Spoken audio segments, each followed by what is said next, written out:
Well, for us as Protestants, Malachi closes our Old Testament. That's our canon order. And I like that for a couple of reasons. Malachi has a sermon about marriage and divorce. And Genesis starts with marriage in a way. God creates man and woman, sets them together in relationship, husband and wife. And God's story is in part going to be rooted in family. It's the offspring of the woman, Genesis 3:15, that will accomplish redemption and restoration.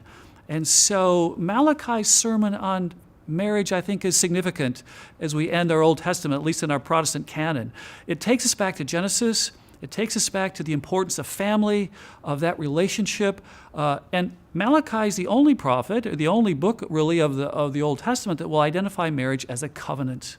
And he talks about this covenant of marriage and how important that is and how God has joined people together in this relationship and the violence that's done in divorce. And so Malachi's concerned about family relationship, about marriage, and about the issue of divorce among the people of the post-exilic community. I think what happened there, if I can interpret the history, I think that some of the Hebrew people were divorcing their wives to marry into the economic guilds and commercial cartels that were still there in the environs of Judah when they came back from exile. And in the ancient world, how do you get back into the economic system? Sometimes you have to marry into it. And I wonder if some of the Hebrews weren't divorcing their wives to marry into this economic system with the wives of some of these, or with women of some of these other members of the cartel. That's a guess on my part. But the issue is the relationship. God's concerned about marriage and about faithfulness.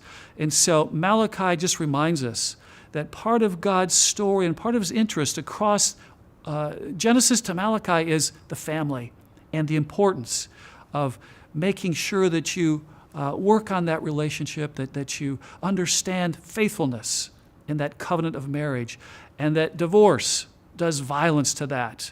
Not that divorce doesn't happen, and sometimes for reasons that would be recognizable and appropriate.